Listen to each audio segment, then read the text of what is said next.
Hello everyone, I hope आप लोगों ने रिलैक्स कर लिया होगा और अब आप सब लोग फिर से एक बार डिटरमाइन हो चुके हो अपने सितंबर 2025 के एग्जाम्स के लिए।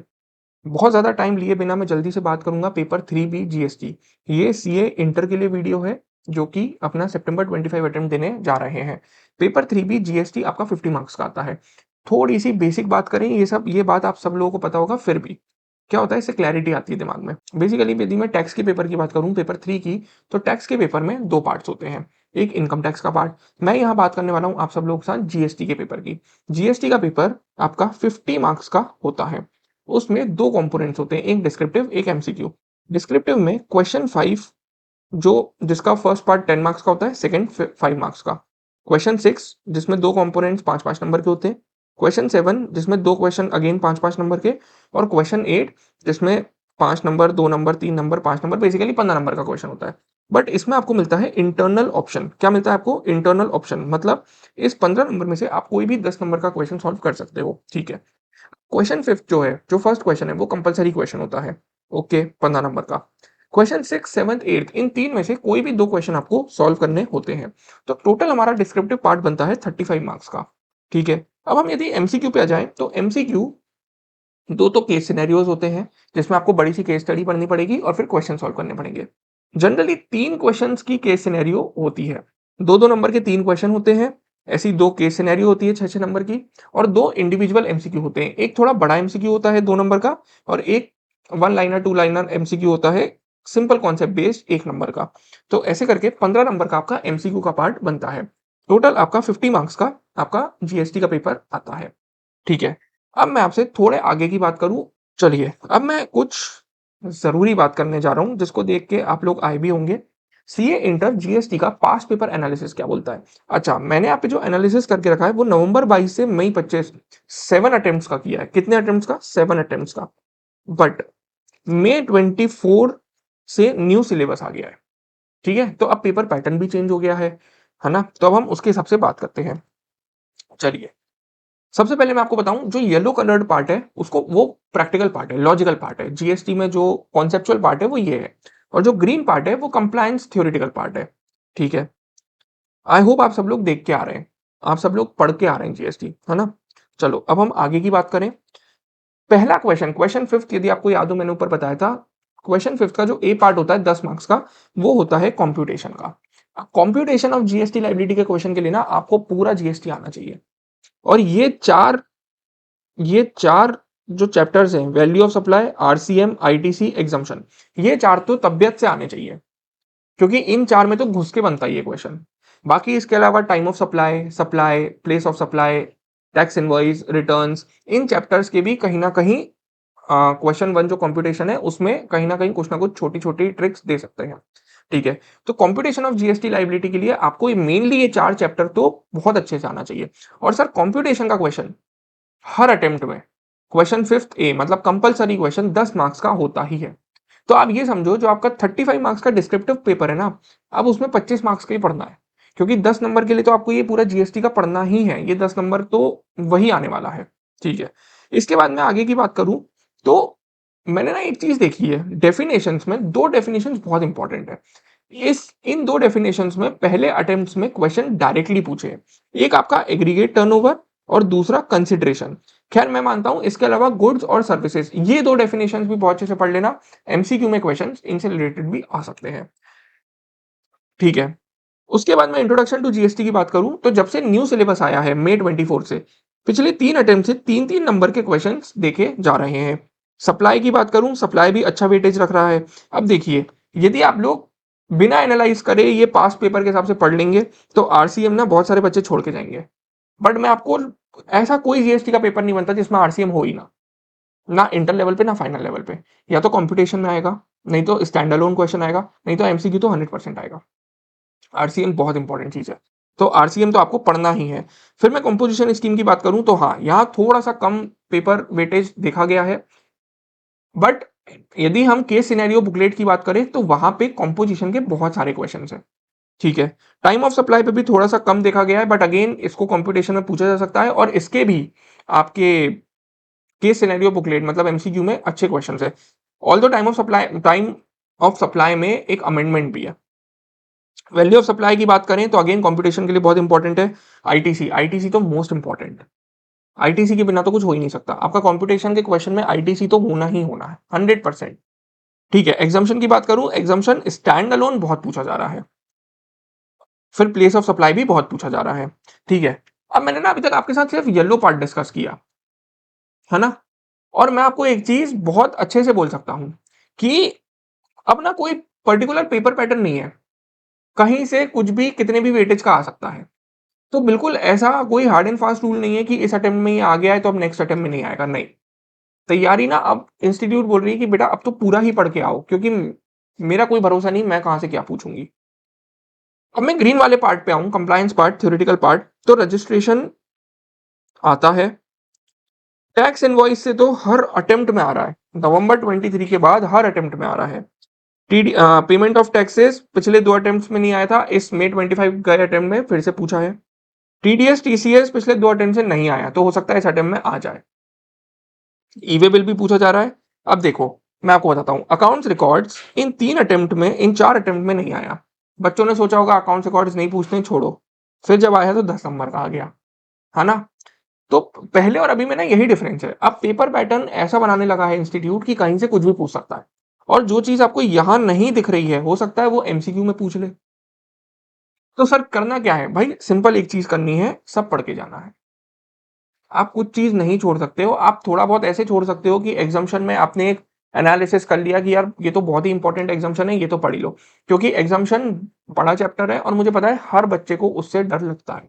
जब मैं पढ़ता था तो मुझे भी लगता था कि यार इतने एग्जाम्शंस कैसे याद रहेंगे, एग्जाम में जाके सब खिचड़ी ना बन जाए। अब थोड़ा सा यदि आपको एनालिसिस करना है ना तो अब यहाँ करो। मैंने आपको बताया जो येलो पार्ट है ना उसमें 33 टू 38 मार्क्स का आता है, और जो ग्रीन पार्ट है उसमें 12 टू 17।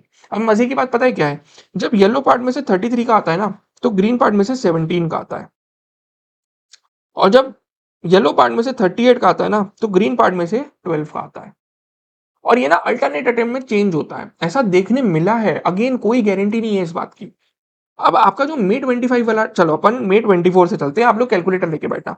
May 24 में ग्रीन पार्ट का कितना आया था, 15 मार्क्स। आप कैलकुलेट कर लो येलो पार्ट का कितना आया होगा। सितंबर 24 में ग्रीन पार्ट का कितना आया, 17 मार्क्स। जैन 25 में ग्रीन पार्ट का कितना आया, 12 मार्क्स। और May 25 में 17 मार्क्स। ठीक है, अब आप ऊपर का भी यदि देखोगे, यदि नीचे का 17 है तो ऊपर का कितने का होगा, 10, 15, 16, 17, 18, 18 और 15, 33। यहां पे आप देखना 38 होगा जैन 25 में। मेरा कहने का मतलब क्या है कि सर एक अटेम्प्ट में येलो पार्ट 33 का आता है, नीचे वाला पार्ट 17 का आता है। नेक्स्ट अटेम्प्ट में येलो पार्ट 38 का आता है, ग्रीन पार्ट 12 का आता है। अब May 25 में आपका ग्रीन पार्ट आया है 17 का और येलो पार्ट आया है 33 का। तो सितंबर 25 में एक चीज हम जो देख सकते हैं कि इस बार हो सकता है आपका येलो पार्ट आए 38 मार्क्स का और ग्रीन पार्ट मतलब थ्योरेटिकल पार्ट आए 12 मार्क्स का। ठीक है, but no hard and fast rule, कोई हार्ड एंड फास्ट रूल नहीं, बस इससे ये समझ गया कि इस बार येलो वाले चैप्टर्स तो हमें बहुत अच्छे से करने हैं। ठीक है, ये हो गया सर पास्ट पेपर एनालिसिस। इससे ज्यादा एनालिसिस नहीं हो सकता, और मत करना, पढ़ के चले जाना, क्योंकि क्या होगा ना, आप ये एबीसी पे जितना रिलाई करोगे ना उतने लूप में फंस जाओगे। ये अटेम्प्ट नहीं निकलेगा, फिर अगले अटेम्प्ट में पढ़ने के लिए 2 महीने मिलेंगे, 2 महीने के प्रेशर में फिर हम एबीसी पर रिलाई करेंगे, फिर अटकेंगे, नहीं। इस लूप में नहीं फंसना है, एक बार क्लियर होके निकलना है।